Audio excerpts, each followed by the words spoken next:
بسم الله الرحمن الرحيم الحمد لله رب العالمين والصلاة والسلام على سيدنا محمد وعلى آله وصحبه الطيبين الطاهرين.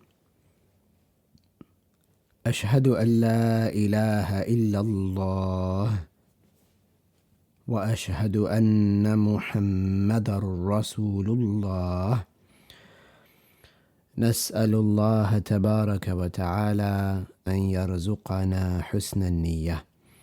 We ask Allah تبارك وتعالى to grant us all the sincere intentions.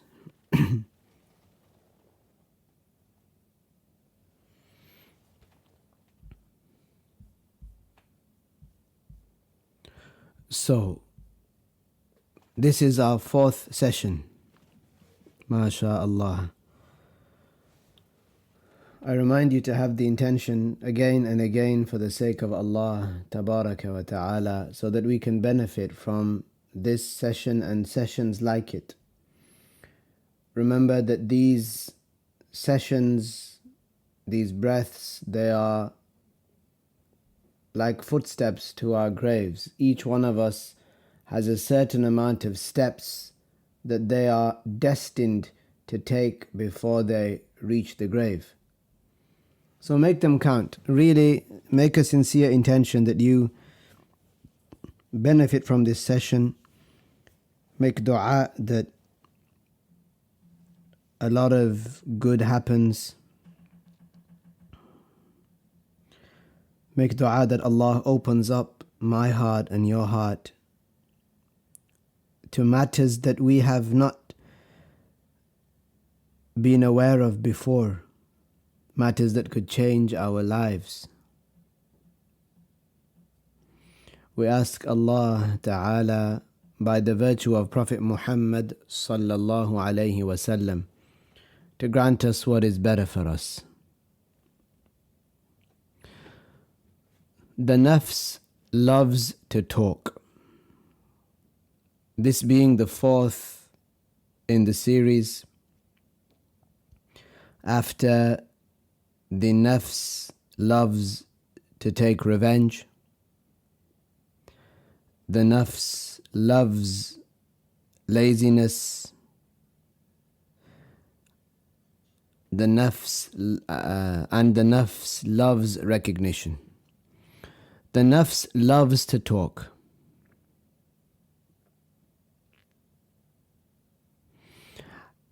This particular session will focus on the love of the Nafs of excessive, useless and harmful speech, and how the Nafs drives a person to talk excessively, to commit ghibah, to argue and to speak without benefit. I remind you of the nature of the Nafs. It is a person's soul. Allah revealed in the Quran, إِنَّ النَّفْسَ لَأَمَّارَةٌ بِالسُّوءِ. The Nafs, for us, it tells us bad things. A lot of the time it tells us bad things. It orders us to do bad things. The nature of the Nafs is that it craves attention and control.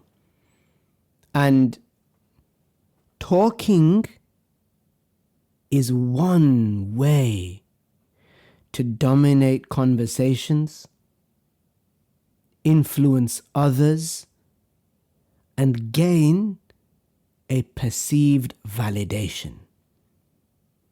The Nafs pushes a person to speak unnecessarily, to wag the tongue unnecessarily, often leading to sin.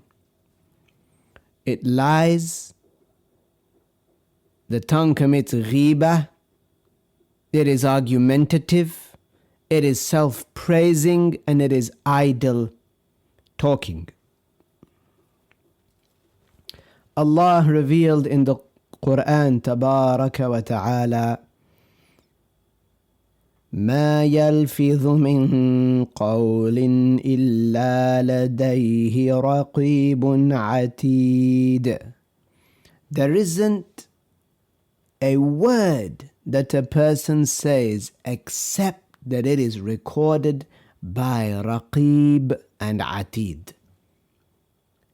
Two angels that are with every person that write down their speech, their deeds, their actions, and even the thoughts that they have that lead to sin, or the good thoughts that they have, they write the reward for them down. The Prophet sallallahu alaihi wasallam warned us against excessive speech. He warned us against the dangers of the tongue. He said, alayhi salatu wassalam, من كان يؤمن بالله واليوم الآخر, whoever believes in Allah and the day of judgment, فليقل خيرا أو ليصمت, let him say good or be silent. Strong words. Whoever believes in Allah and the day of judgment, that it's coming, and that a person will be held to account for everything that they do and say. Whoever believes in Allah and the last day, and whoever believes in Prophet Muhammad alayhi salatu wasalam, who uttered these statements, take his advice, which is فَلْيَقُلْ خَيْرًا, if you're going to speak, say what is good, أو ليصمت, or be quiet, be silent.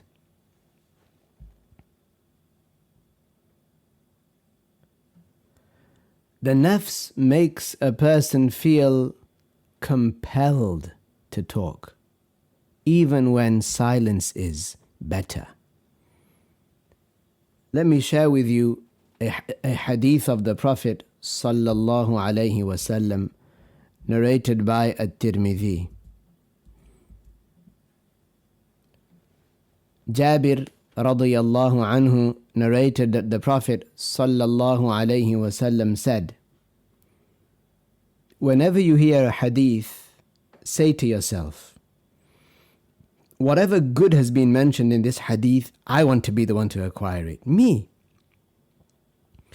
And whatever bad is mentioned, whatever bad deed is warned against in this hadith, I want to be the first one to run away from it.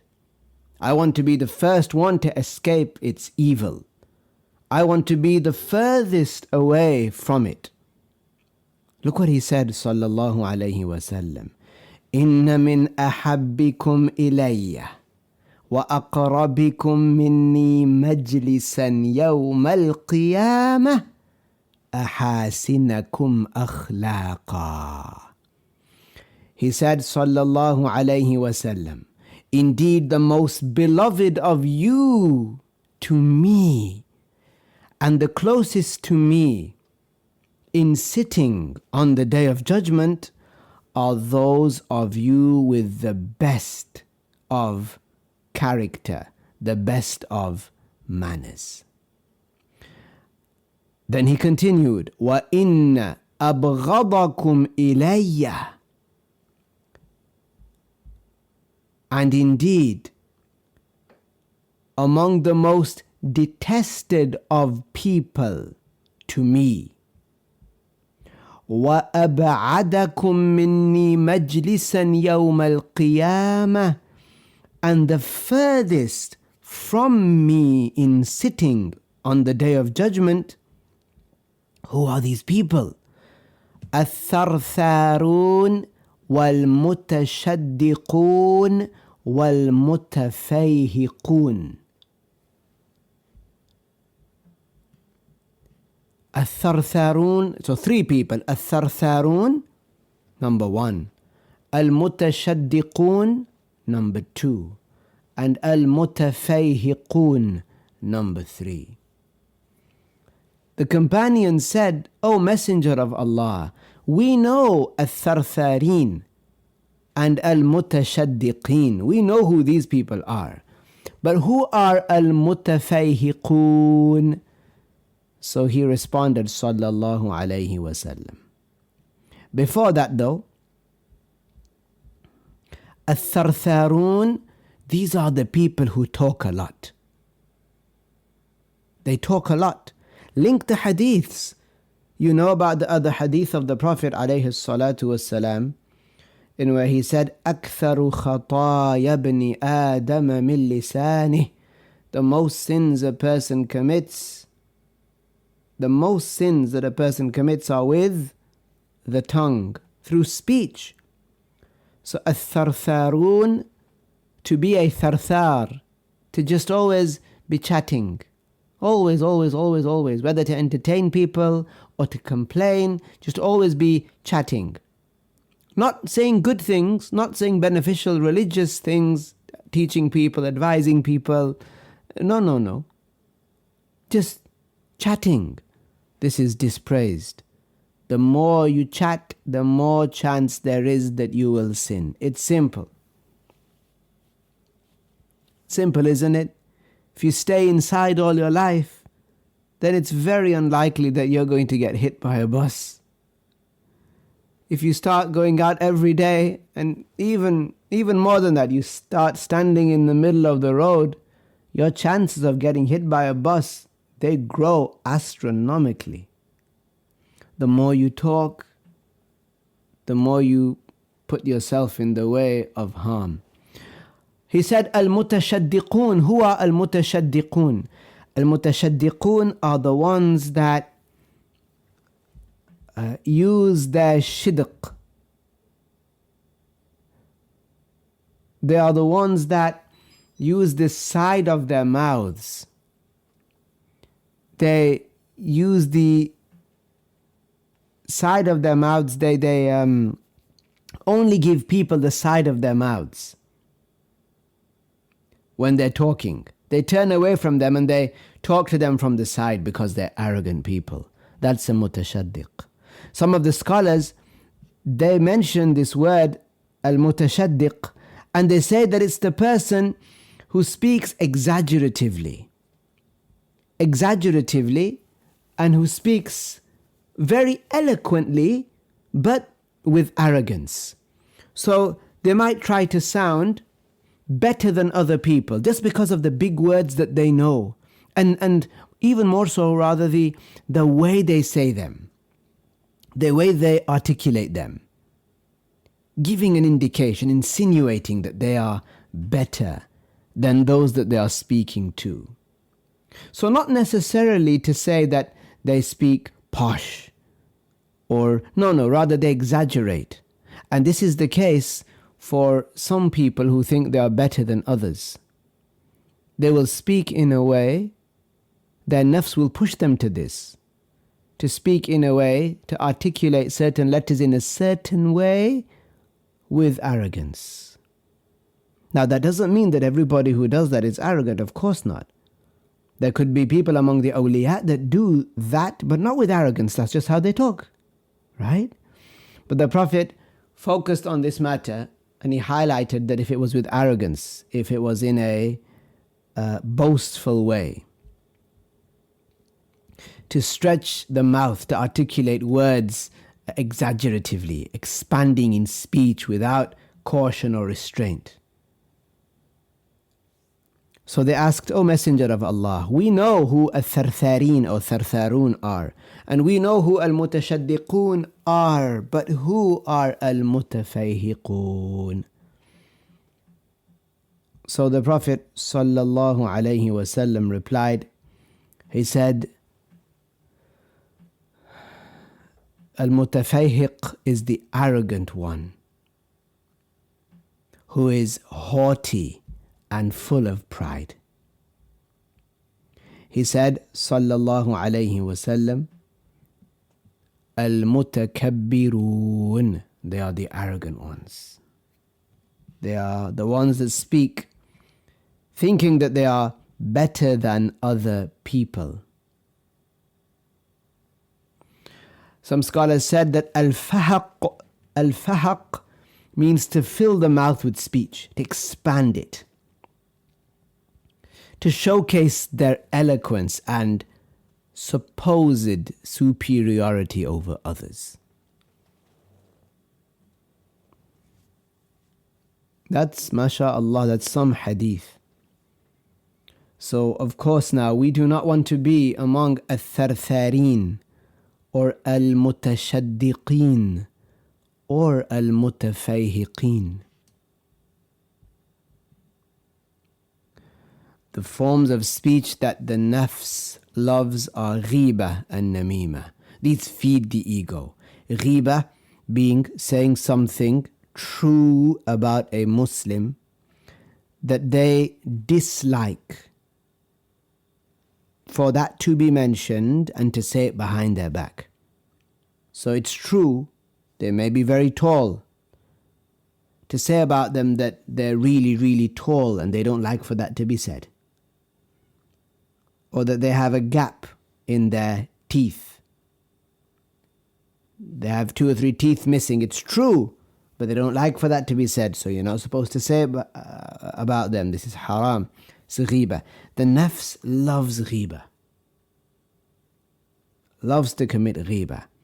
It makes a person feel superior. And Allah revealed in the Quran, don't backbite each other. Don't commit ghibah. The nafs loves argumentation and debating for ego. It loves to win arguments, even when there is no benefit. What's better, Mars or Snickers? Let's argue until the cows come home. Let's shout and scream. Let's throw a tantrum. Let's throw a punch.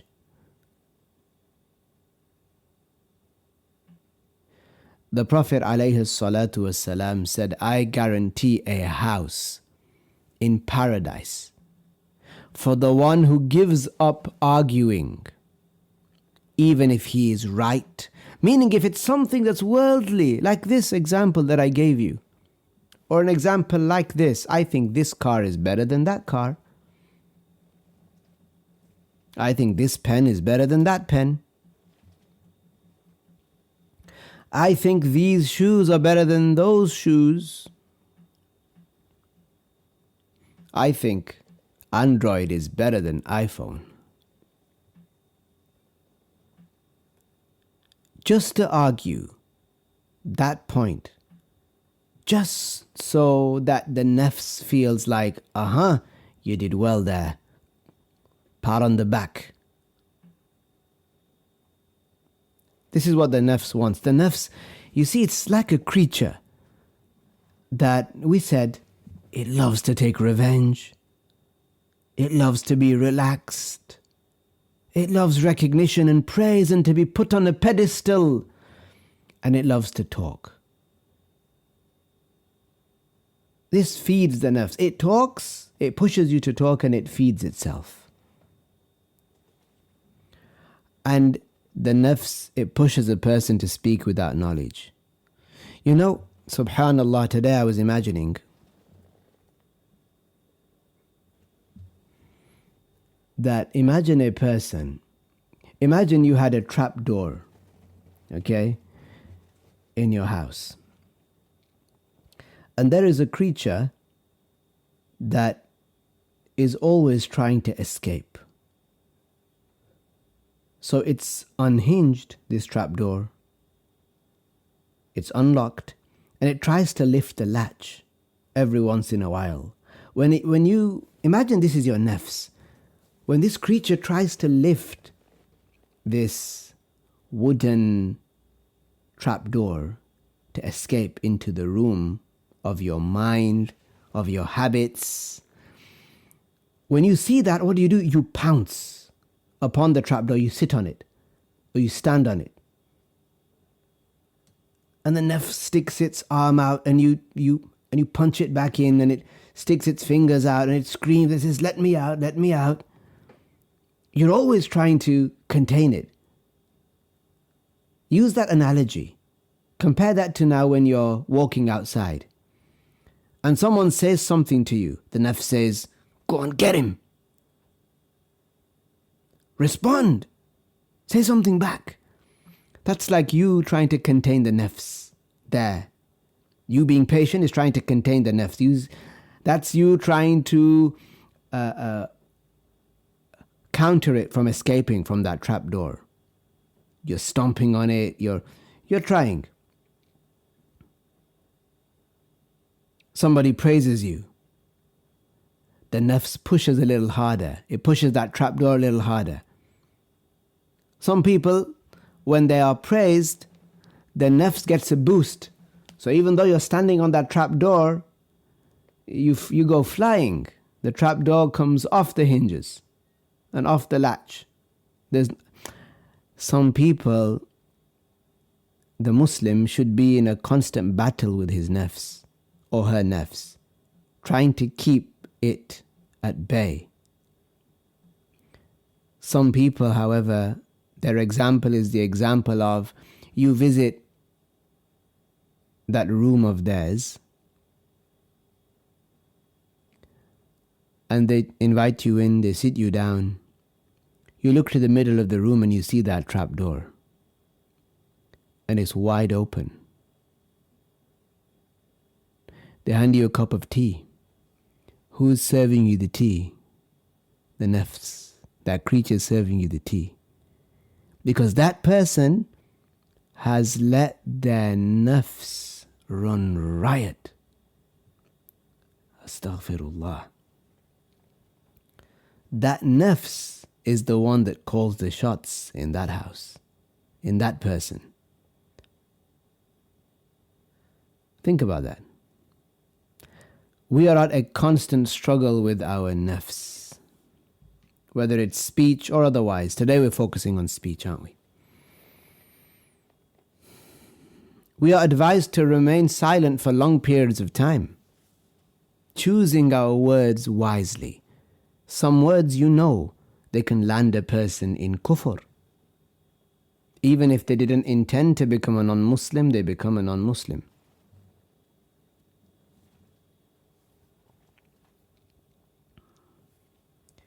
And then there are things that are haram that are said.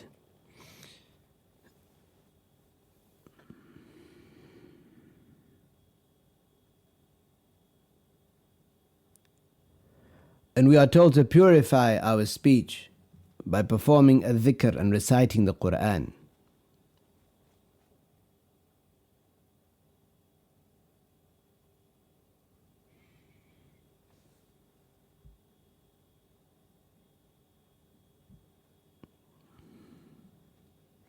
One of the scholars said, by Allah, nothing needs imprisonment more than the tongue. So, people love to talk for several reasons. And yes, it can bring pleasure, validation. It can bring for some people a sense of control as well over the environment. And here's why. Talking in general is very easy, so easy. It's easier than eating. It's easier than drinking. It's easier than walking. It's easier than doing things with your hand. It's easier than lifting things. It's easier than turning over when you're in bed, turning over from your left-hand side to your right-hand side. Talking is so easy. And talking, it can feel good, such that speech can be addictive, especially when receiving attention.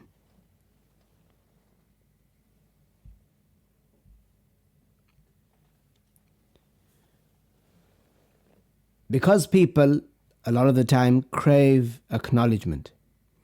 Speaking makes the nafs feel heard, respected and important. So by this, some people, they push themselves or their selves push them to speak because it reinforces in them a self-worth that they otherwise would not feel. So when they speak, this makes them feel important. And we're going to go through some scenarios about different people. And for this reason, people love telling stories about themselves. It's true. Many people love to speak about themselves, where they are the main character. And talking a lot covers insecurities. That's why some people talk excessively, to mask personal weakness. For example, if they feel unintelligent, they may over-explain things.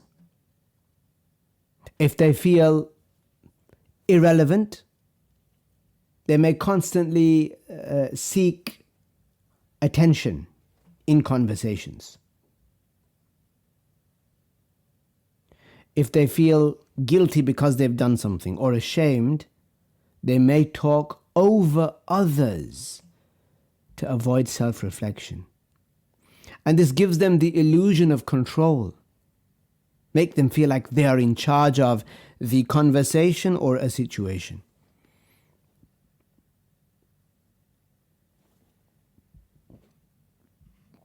So we've already established that talking a lot is not a good thing.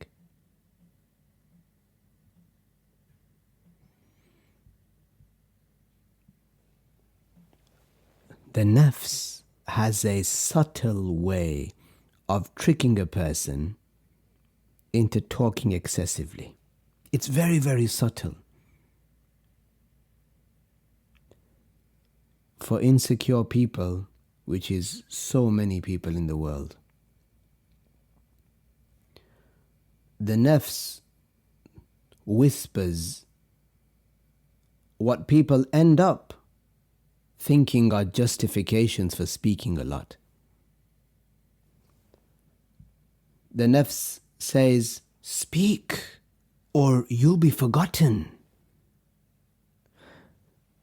The Nafs tries to convince a person that if they don't talk, then people will overlook them and that they'll become insignificant.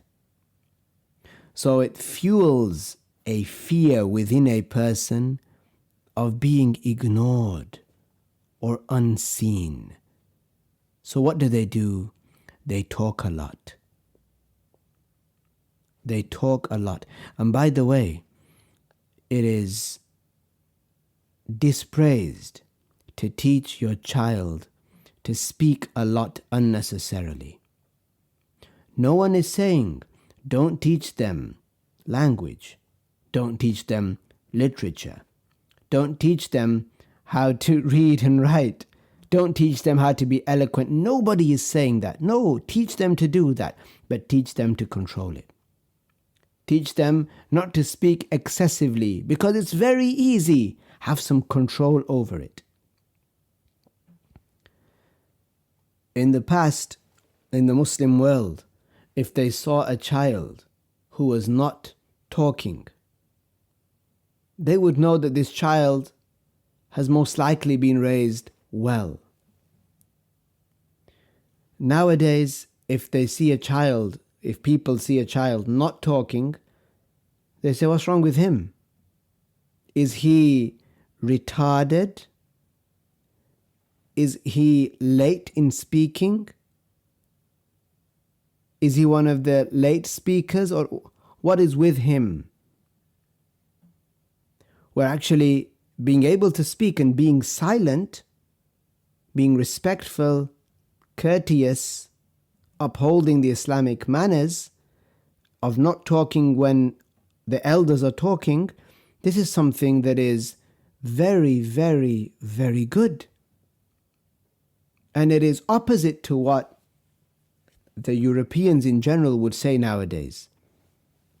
that the child doesn't talk. Or now they even say, oh, it's the quiet ones. Sometimes in a certain context they say that, don't they? Oh, it's the quiet ones. Yeah, the quiet ones are doing the thinking. That's what they're doing.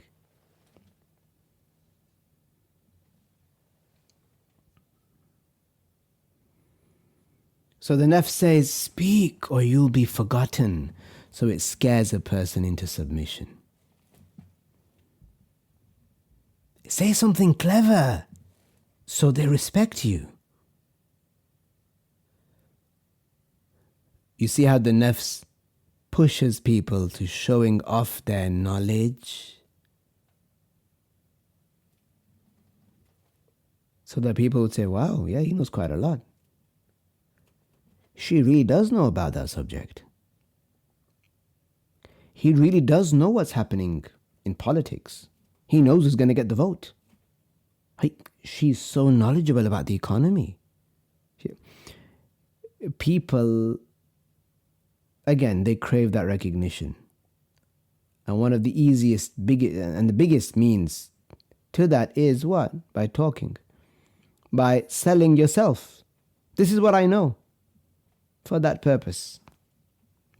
Or the Nafs says, say something smart so they respect you. So people do that to try to dominate discussions so others think highly of them. How empty is that person?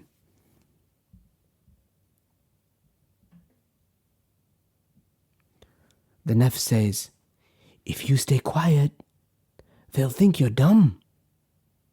They'll think you're stupid.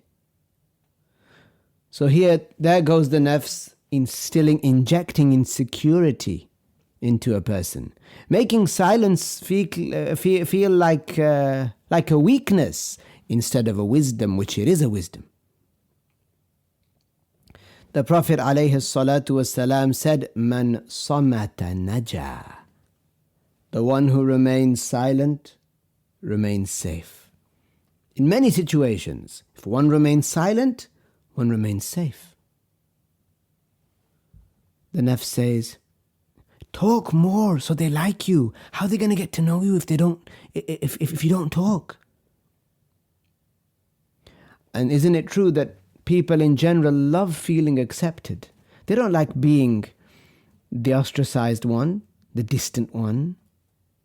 So the Nafs makes them believe that if you talk more, the more people will love you. In other situations, the Nafs says, no, you need to prove you're right. Because the Nafs hates losing an argument. So it pushes people, it pushes you to debate. Even when it's pointless, Snickers or Mars, who cares? Black socks or brown socks, who cares?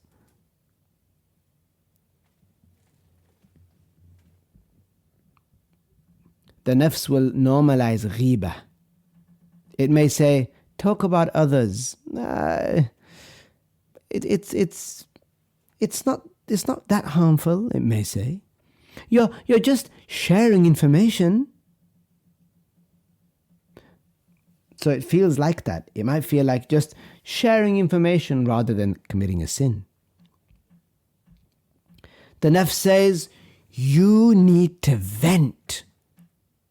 Speak, because you need to vent. The Nafs makes a person believe that constantly complaining is healthy, when in reality, it makes a person more negative. This excuse of, I have emotions, I have so much baggage. I have so many, my children, my wife, my job, my parents, my sibling, the bills, the house, the car, my wife's car, my cousins, my friends. I owe this person. I owe that person. I have emotions. I need to get them off my chest. The nafs says, yeah, vent, get them off your chest. Then a person says, now I feel calm. Just like after they feel when they've been to the bathroom and they come out and they feel lighter. They feel empty. They feel like they've cleared something away. But it's not like going to the bathroom in that sense. Because if this becomes a habit, then a person becomes more and more negative. It becomes dangerously then a personality trait that a person just speaks and vents and throws accusations and commits ghibah and lies and shows what's really in their heart. This is very dangerous. Who said it's permissible to commit ghibah just so that you can feel better? It's not. As a Muslim, let me tell you this, as a Muslim, you will know things about other people that disturb you and distress you, but you won't be allowed to say them. What? You're supposed to keep them in? You're supposed to feel that tightness in your chest? You're supposed to feel uncomfortable and you're supposed to live like that, really? Yes, because you're not allowed to commit haram. But how are you supposed to live like that? We're supposed to be patient. The Prophet taught us patience. Habibi, you're not in Al-Jannah. You're not in paradise. This is the test that Allah Ta'ala gave us. That there are things that will make us feel a certain way, but we're not allowed to comment on them because they relate to other people or how we feel about other people. How we feel they should have done something or how they shouldn't have done something.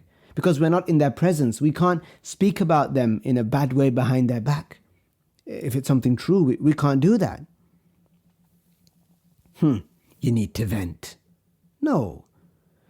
But then, look, if a person, then you might say, well, if people are keeping things in and they're not talking, isn't that, what's that doing to them, to their heart, to their inside? The solution is, they're supposed to be relying on Allah. This is the solution. Someone says, my mental health, I'm this, I'm that. You need to rely on Allah. Really, this is not just a gimmick. It's not a saying, rely on Allah. You actually need to rely on Allah. Make dua to Allah. That should be your concern. I need to keep making dua to Allah. I'm submitting, I'm surrendering to Allah Tabaraka wa Ta'ala. That's what I need to do. The Prophet didn't say alayhi salatu wasalam for no reason, ad-dunya sijnul mu'min. This world is a prison for the pious believer. For this reason. فإذا فارق السجن فإذا فارق الدنيا يعني إذا فارق السجن once he leaves, that's it. When the pious believer leaves this world, he will not want to come back. He will love to leave this world. This life is finished. I'm gone now. I don't want to go back. It was difficult. It was hard. It was emotional. It was bone crushing. It was heart churning and tearing. It was hard. I'm finally out. Alhamdulillah.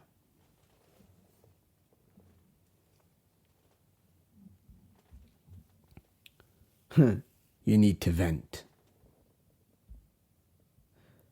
The nafs loves an uncontrolled tongue because it leads to sin. It leads to regrets. It leads to time wasting.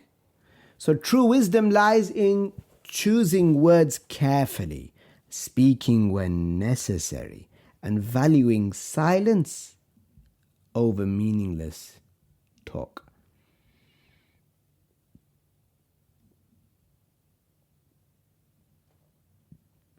Let's look at the different type of people and how the nafs makes them talk.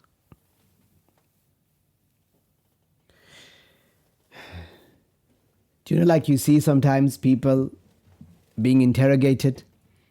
They sit them in a grey, dark room with a cold metal desk or a table in the middle. The interrogator comes in with a grumpy face, slaps the file on the cold, hard table, and starts to try to get them to talk. But this person doesn't budge. This is like the Nafs. What does the Nafs do? The Nafs, it plays at a person. It says to the insecure person, number one, it says to the insecure person, talk so they don't see your weaknesses. The Nafs says to the attention seeker, you must be heard to matter. These people, they cannot stand being ignored. The Nafs makes them believe that, talk louder. If you don't, they'll forget you exist. Make them laugh.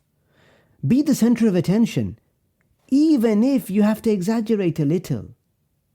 Say something controversial, shock them, so they then have no choice but to listen to you. The Nafs says to the devious manipulator, talk so you can control people. Some people speak to deceive, speak to control, or emotionally manipulate others. The Nafs says to them, use sweet words and they'll trust you, even if you don't mean them. Make yourself sound like the victim, so you can get sympathy and turn people against others. Give them a sob story. Flatter them, so they do what you want.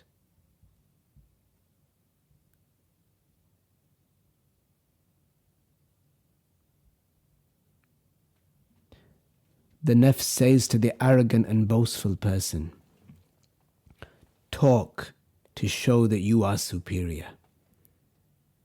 The Nafs for these people inflates the ego. The Nafs says, let them know how much you've accomplished. Don't let them think that they're better than you. Make them feel small by showing off your knowledge, wealth, or status. This speech of the Nafs, it occurs as feelings in the heart, and a person may act upon them. Some people might try to disguise them as, I'm not really, they're telling themselves, I'm not really going by what the Nafs is telling me. I'm not really going by my jerk reaction to the situation.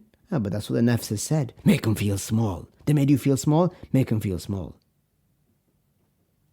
Talk in a way that makes them love you and feel also envious. Ya Latif.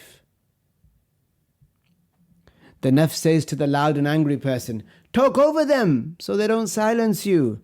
If you don't talk over them, they'll ignore you again. Don't let that happen. Get louder, be aggressive, make sure they know you exist. This is like pure narcissism. If you stay quiet, people will dominate you. Speak first, speak fast, speak the most.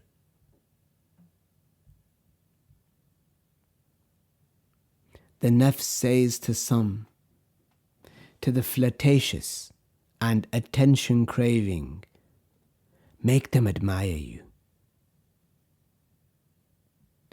Some people crave validation from the opposite gender. The Nafs whispers, use your voice to attract them. Speak in a way that pulls them in. Laugh loudly. Make jokes. Keep their attention on you.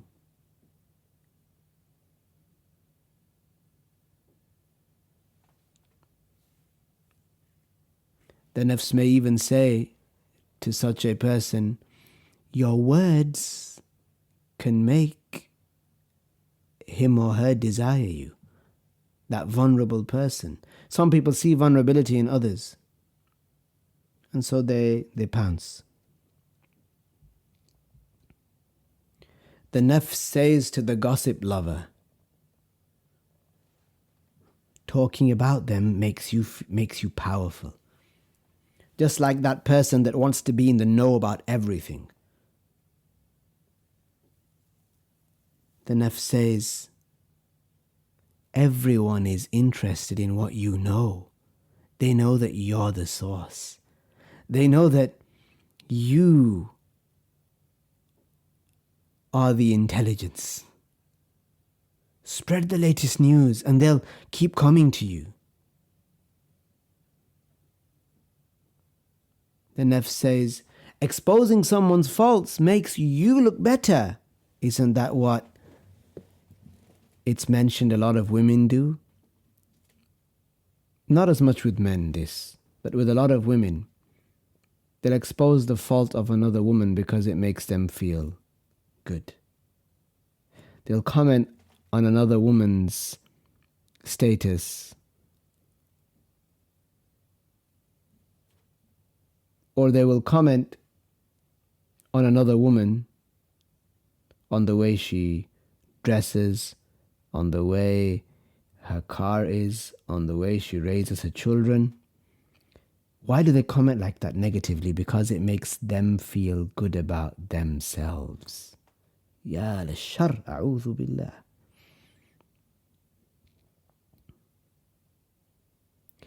Some women go around lighting fires with their tongue.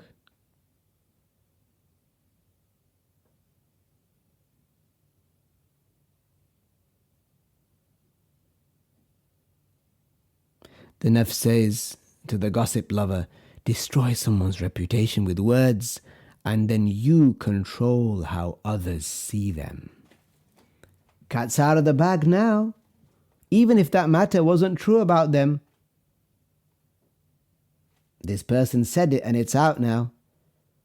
Even if it wasn't true, some people will believe it about them.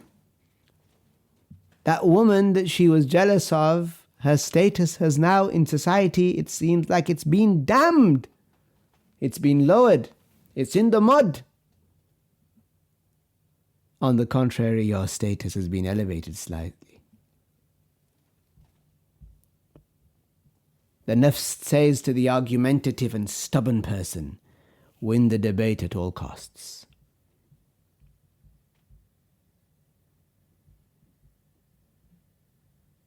The Nafs says to the neglected child,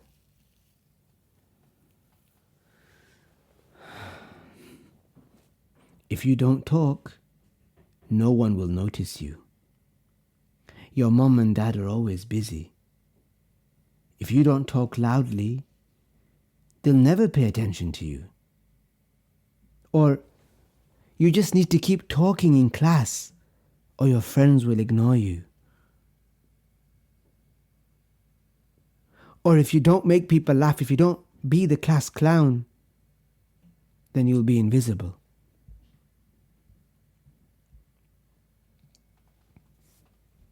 La ilaha illallah. The Nafs says to the overlooked wife, if you don't talk, he won't even notice you. He barely looks at you anyway anymore. Maybe if you start complaining, he'll listen. He listens to his mother more than he listens to you. So raise your voice and argue so that you get the last word. If you don't keep telling him your needs, then he may forget that you exist. Look at the Nafs, a'udhu billah. The Nafs says to the husband who feels powerless,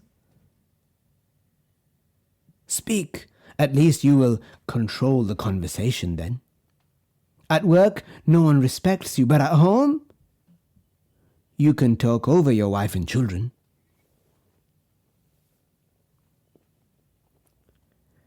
You don't have money or status, But if you sound good to people, if you speak, then people will respect you. If you admit in something that you don't know, your wife will think you're weak. So you must always have an answer, always speak.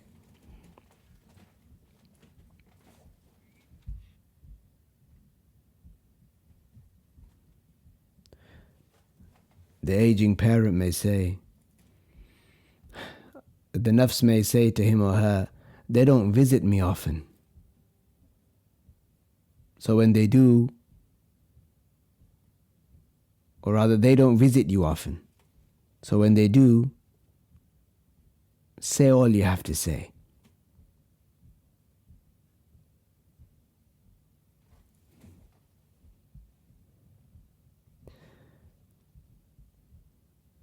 The insecure friend, his nafs or her nafs says, you should expose her weakness before she exposes yours. She has more than you, but if you gossip about her, people will respect you instead. If you keep pointing out her flaws, then no one will question yours. She gets more attention. So let's start a little rumor to bring her down. The Nafs says to the flirtatious woman, your voice is your power. Why shouldn't it be heard? If men are weak, then that's their problem. If you talk softly, he'll treat you better.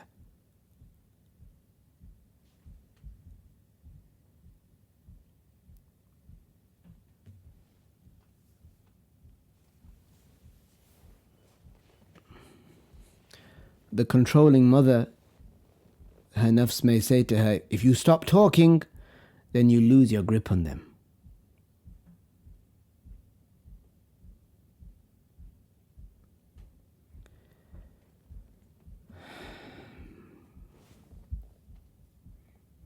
The social media addict, his or her nafs says, if I don't post, I don't exist.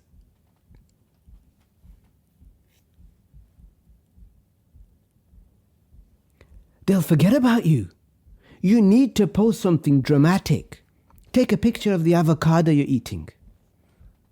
Take a picture of this doorknob. It doesn't look right. Is that a cloud?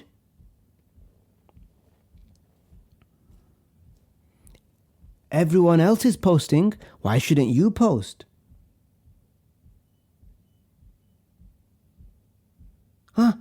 This could be a missed opportunity. The jealous sibling, his or her nafs says, I have to prove I'm better. Your mom and dad always loved them more. شوف الوسواس الخناس. So talk louder and you'll be more successful. I'll bring up their mistakes. You should bring up their mistakes. And so you look like the good one.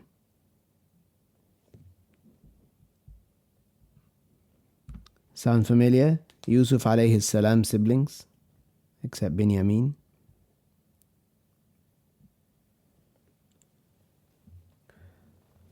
The nafs of the religious show-off says, talk about the deen so they think you're religious, so they think you're righteous.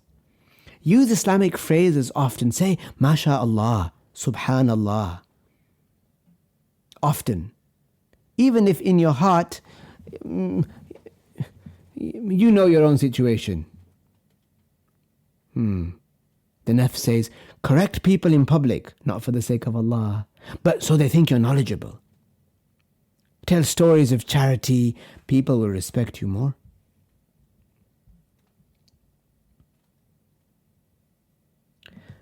The nafs of the compulsive liar may say, the truth isn't enough. Embellish your stories. Exaggerate. Lie a little.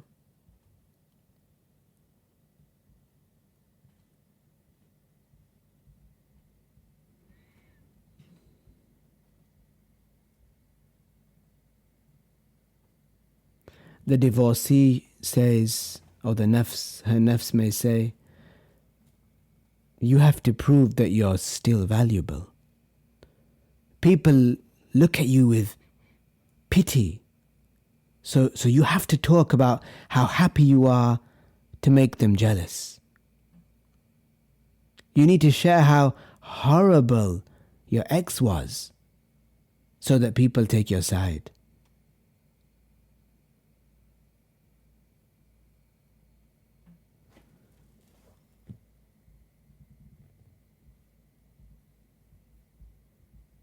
And the loner says, his nafs or her nafs says, you talk too much because you have no one to listen. You have so many thoughts in your head, and when you get the chance, you say them all at once. People ignore you, so when you finally have an audience, don't stop talking.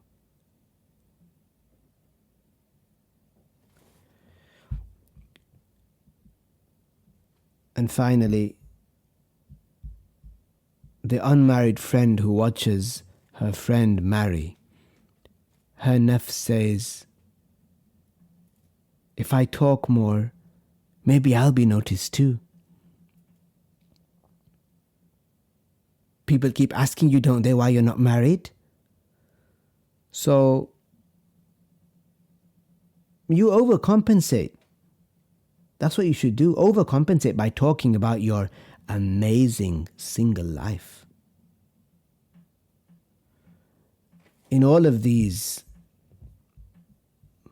matters mentioned, and there are more, there are many, many more examples of what the nafs says to different people. The nafs says, for example, to the wife who doesn't get along with her in-laws, talking is your only defense. They're always criticizing you. You need to fight back with words.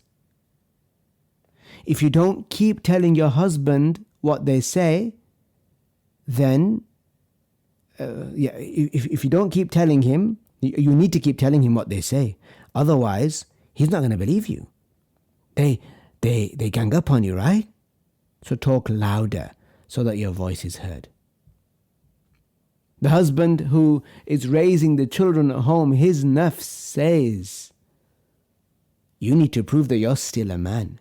People think you're weak because you take care of the kids. You need to talk big and remind them that you're still the man of the house. In all of these matters that are mentioned, you see how many different problems there are? The Prophet ﷺ mentioned, أَلَا إِنَّ فِي الْجَسَدِ مُضْغَةً إِذَا صَلَحَتْ صَلَحَ الْجَسَدُ كُلُّهُ. There is a piece of flesh in the body, a piece of chewed flesh. That's what it resembles. If it is good, then the rest of the body is good. And if it is bad, the rest of the body is bad. And that is the heart. The sins of the heart are many. The diseases of the heart are many also. These diseases, wanting to be noticed, wanting to be known, wanting to one-up people when it comes to worldly matters, not thinking well of others, not being honest, these and much, much more, not relying on Allah, they result in a person being enticed by their nafs. Look, we mentioned 10 plus different types of people, and there are many, many more, right? How the nafs gets them in different ways. They have deficiencies in their Islamic understanding of matters. That understanding only comes through the Islamic knowledge. That's it. Through learning it and implementing it. The nafs, it is known that it fears silence.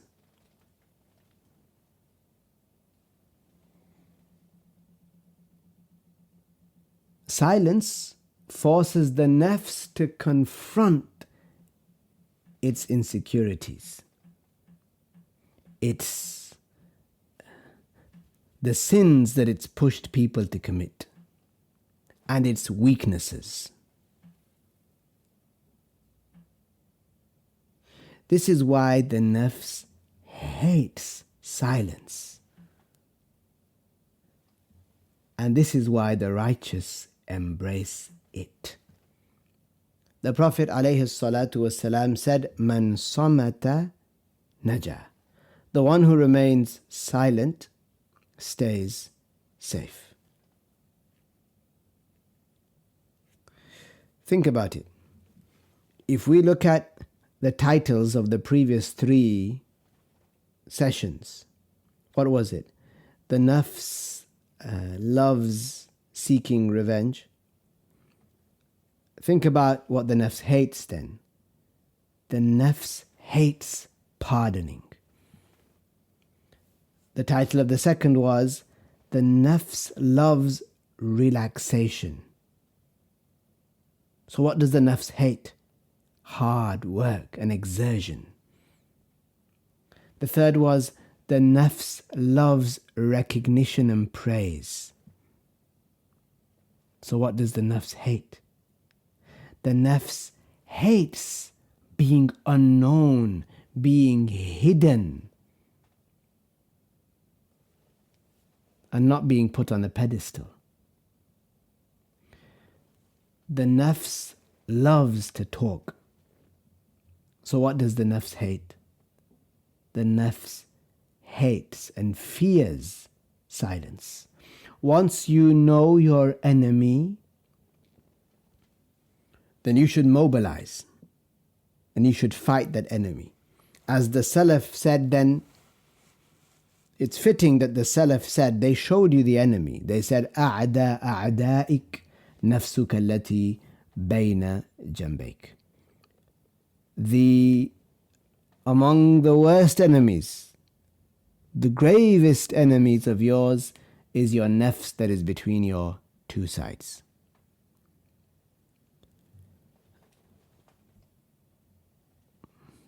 Insha'Allah ta'ala, we will stop here today.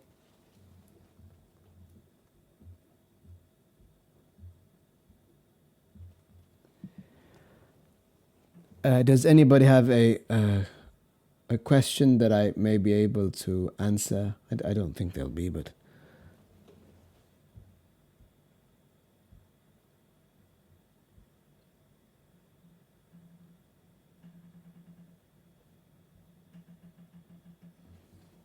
So you see, the nafs, it's...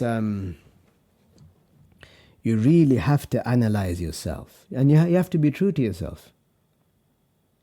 There are going to be things that we all find difficult to swallow. It will be said about us that you do this, you do that. I can see on your face that you're like this, that you're like that. You didn't like that, did you, when I said that? That's because you had to face the music, as they say. You had to face the truth. It came and slapped you in the face. Ya Rab.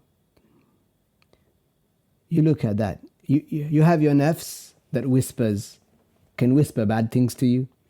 You have the qareen, the shaitan, that whispers these evil things to you.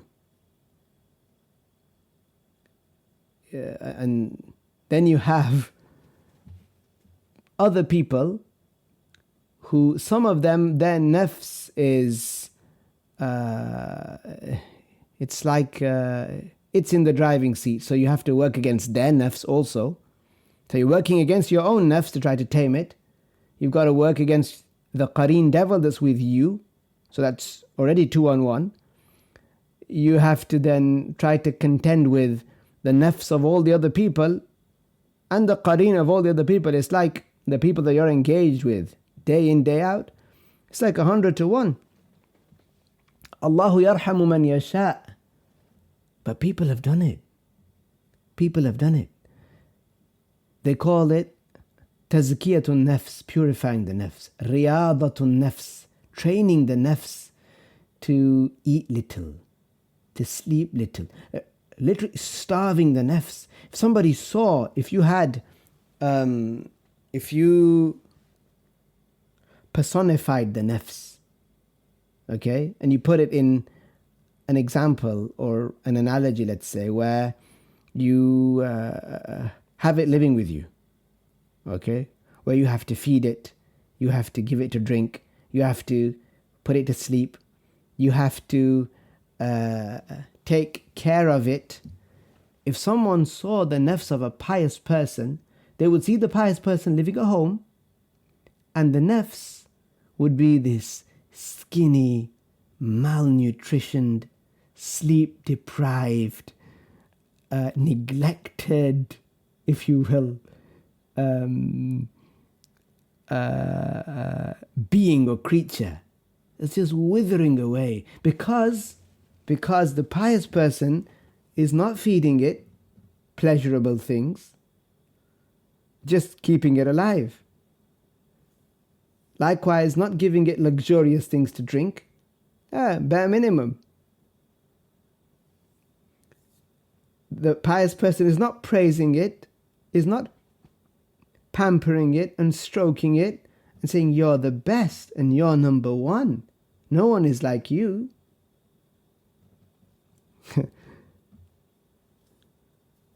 Whereas some people are, their nafs pampers them and they pamper their nafs, mirror, mirror on the wall. Huh? The pious person, neither are they giving it to eat or drink or praising it. They are sleep depriving it also. They're making it do things that the nafs doesn't want to do. The nafs just wants to relax. Compare it to a person who gives the nafs everything they want. You look at the example of the trap door. What's the nafs doing? The nafs is decorating the room. The nafs is moving the furniture around. The nafs is getting new curtains from Amazon or wherever. The nafs is getting new furniture from IKEA. The nafs is in control in that household, in that mind, in that personality.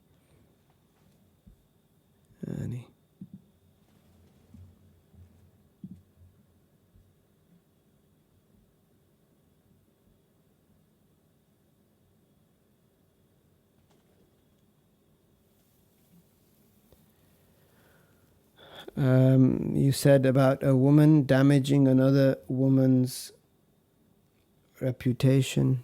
Yeah, subhanallah.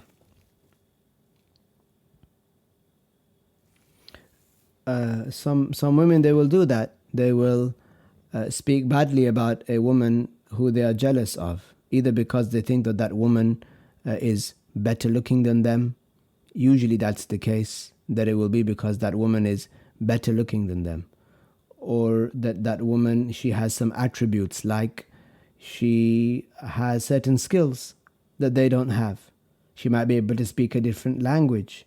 She might be able to do something that they cannot do. She has a degree in something. So this woman will try to find something among that woman's defects to bring her down. Just by doing that, she will feel better about herself. Sometimes even leaving a comment on her social media platform that will put her down, even if she doesn't know her. Sometimes, especially if she doesn't actually know her, she sees her, she's jealous, so she writes something. She writes something insulting, and that makes her feel better about herself. That at least my insult is on there. At least, someone will see it and know that she's not Little Miss Perfect, and so on. Subhanallah. With many it works slightly differently. But there are many men also nowadays who have become very womanly, very feminine, as they say. Subhanallah. Yes, there is another qareen. I think I think we went through this in session 2. The session 2 will be out on YouTube sometime soon, inshallah. But yes, there is another qareen. It's also called a qareen, a companion, but among the angels. And the qareen whispers good things. That whispers good things. Some people, it seems like they are deaf to the qareen among the angels. Subhanallah. I was thinking also today, imagine this is the nafs, right? Yeah, the nafs, it can whisper these things. Imagine what the devil whispers. Imagine what the devil whispers. لا حول ولا قوة إلا بالله. No one is able to evade sinning except by the protection of Allah. And no one is able to do the good deeds except by the enabling of Allah, the empowering or the strengthening of Allah to the slave. Okay, بارك الله فيكم. نبدأ. نقف هنا إن شاء الله. لا إله إلا الله. لا إله إلا الله. لا إله إلا الله. اللهم صل على سيدنا محمد وعلى آله وصحبه وسلم. اللهم صل على سيدنا محمد وعلى آله وصحبه وسلم. اللهم صل على سيدنا محمد وعلى آله وصحبه وسلم.